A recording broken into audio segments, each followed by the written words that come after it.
সন্ধ্যায় আনন্দিতে যে অপূর্ব বাচ্চাদের প্রেজেন্টেশন এবং সংখ্যাখানা আমার স্নেহে অনেক আদরের বাচ্চা হচ্ছে,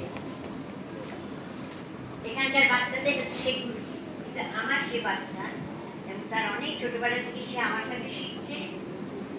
শ্রীমতী সম্পাখারা সেদিন ছিল ছোট্ট কুমারী সম্পাখারা।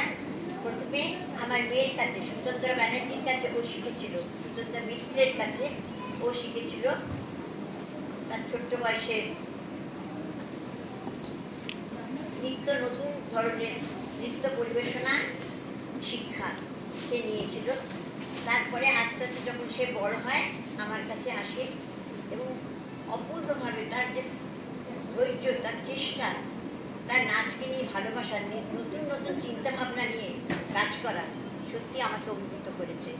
এবং আজকে তার আঙ্গিক সত্যি অপরূপভাবে আস্তে আস্তে ফুলের মতন উঠছে তার বাচ্চাদের নিয়ে। এখানে অনেক বাচ্চা সত্যি সত্যি তৈরি হচ্ছে এবং যথেষ্ট তারা হতে চলেছে প্রতিভাময়ী এবং তাদের সুন্দর প্রেজেন্টেশন সত্যি মনোমুগ্ধকর।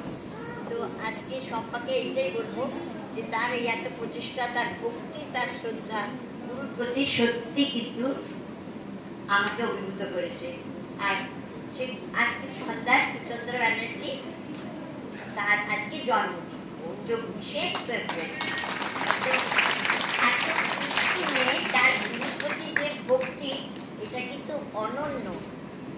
আমার জীবনের এটা একটা দিক দেখিয়েছে ছোট্ট সম্পদ। কেন এত বড় চিন্তা নেই, প্রতি বছর সে তার ছোট্টবেলা একটা ছোট্ট সেদিনকে গুরুকে নিয়ে যে চিন্তা ভাবনা, ভালোবাসা, হৃদয় ভরা তাকে দিয়ে সে যে এত বড় একটা দিনকে ও বুক করে নিয়েছে যে 24শে ফেব্রুয়ারি আমার দিন, আমি তোমাকে আদর করবো, সম্মান করবো।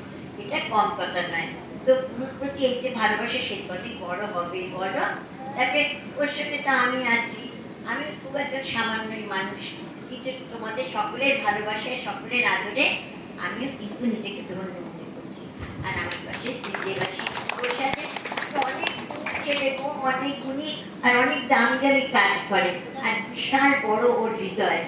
ও সব জায়গায় ওর মহত্ব আর ভালোবাসা আর শিল্পের প্রতি শ্রদ্ধা সে কিন্তু একটা অভিনব জায়গাটা। ও আমাকে অনেক আদর করেছে, সেই সুন্দর মিষ্টি মানুষটা কিন্তু আমাকে অনেক আদর করেছে। সবাই একে খুব আদর করো, কেন একে সরে যেতে দিও না, একে চেপে ধরে রাখো। কারণ তিনি শিল্পের ভীষণ কদর করেন, শিল্পীর গুণের সম্মান দেয়। সুতরাং এইরকম মানুষ পাওয়া অনেক ভাগ্যের কথা। এই মানুষকে আদর করে ধরে রাখতে হবে, কারণ সম্পদ অনেক বড় হতে হবে, তাই না? এখানে অনেক বাচ্চাদের জীবন গড়ে রয়েছে।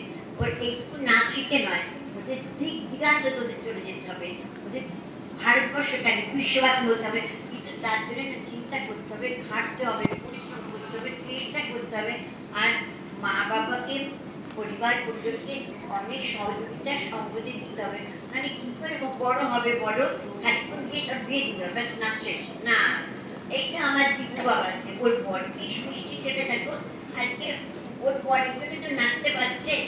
সুতরাং তোমরা যে বাচ্চারা বড় হবে, বিয়েটা দেবে, চাকরি বাকরি করে সব করবে, মা বাবাকেও দেখবে, শ্বশুর মা, শ্বশুর বাবা, শাশুড়ি মাকেও দেখবে, পরিজন, স্বামী সবাইকে দেখবে। তার শিল্পকলাটি রাখবে, তাহলে কি হবে? মনেরও শান্তি, শিল্পের সংস্কৃতির উন্নতি, সব একটা সুন্দর পরিবেশকে এগিয়ে নিয়ে যাওয়া, দেশের সংস্কৃতি দিগান্তরে ছড়িয়ে দেওয়া। তোমরা আমার প্রাণ ভরে আদর নিও, আমার শিশু অন্তর ভরা ভালোবাসা নিও। তোমরা সবাই থেকো, শান্তিতে থেকো, আর খুব ভালো থেকো।